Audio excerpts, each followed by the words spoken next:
딥테크 기반으로 기술적 장벽을 가지고 시작했을 때는 쉽게 경쟁자가 나타나기 굉장히 어렵고요. 저렇게 느린 조직이 어떻게 빨리 돈을 벌려고 하나.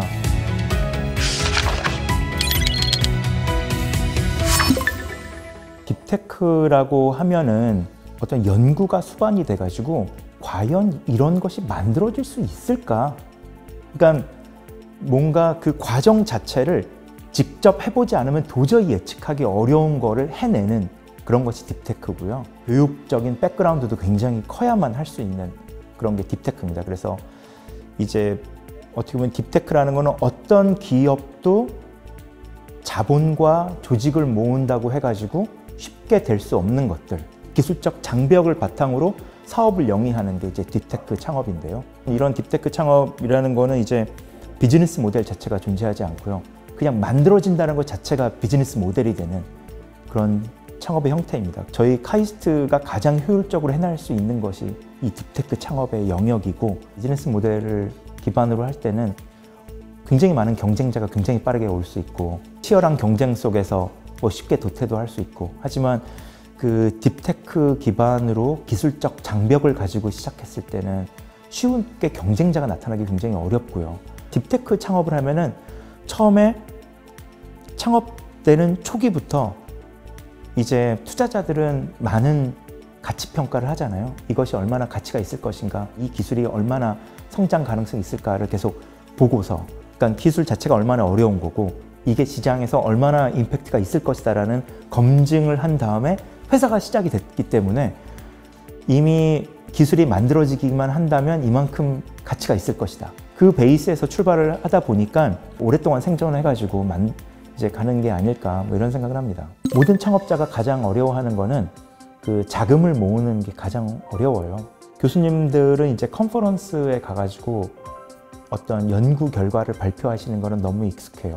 그리고 너무나 잘 하시고요. 근데 거기서의 청중들은 그 분야의 전공자들이거든요. 근데 막상 투자를 얻기 위해서 얘기할 때는 비전공자한테 얘기를 해야 되는데, 비전공자한테 어떤 메시지를 딜리버하는 거에 대해서는 익숙치 않으세요. 그 다음에 연구하고 회사하고의 다른 점. 연구는 보통 스케줄이 없어요. 보통 연구에도 다들 스케줄이 있다고 생각을 하는데, 하지만 언제든지 지연될 수 있는 스케줄이에요. 이때까지 하자라고 하고, 안 되면 그러면 6개월 더 하고, 안 되면 6개월 더 하고. 하지만 회사가 시작되는 순간 자원이 한정되어 있기 때문에 여기서는 그 스케줄은 미룰 수 없는 스케줄이에요. 그리고 창업을 장려하기 위해서, 더 효율화하기 위해서 도와드리는 거는 그 시제품 만드는 걸 많이 도와드려요.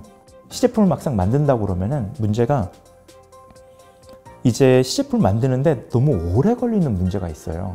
이제 디버깅도 또 한 1년 정도 하면은 정말 어떻게 보면은 정말 본 게임을 하기 전에 너무나 많은 시간을 이미 소진을 한 상태에서 출발을 하거든요. 첫 창업할 때 보면은 엄청난 그 효율을 가지고 어떤 소수의 인력이 굉장히 큰 시간을 투입을 하면서 또 한 사람이 또 굉장히 많은 일을 하고, 그러니까 그 효율성을 가지고 이노베이션을 위해서 시간을 쓰는데, 회사가 한번 만들어지고 움직이게 되면은 이제 비대해지고요. 빨리 대응하지 못하고, 구글 같은 회사도 보고 그 애플 같은 조직도 보면은 어떻게 보면 굉장히 비대한 회사지만 굉장히 점조직처럼 움직이는 그런 것이 계속 끊임없는 이노베이션을 하고 계속 새로운 프로젝트를 추가하게끔 만들고 하는 그런 부분인 것 같은데, 그런 부분들이 상당히 중요한 것 같습니다. 제가 방문했던 굉장히 큰 회사들은 굉장히 비대해가지고 정말 빨리 움직이지 못하는데, 계속 원하는 거는 당장 1, 2년 안에 돈 벌 수 있는 그런 걸 찾는데 뭔가 매칭이 안 되거든요.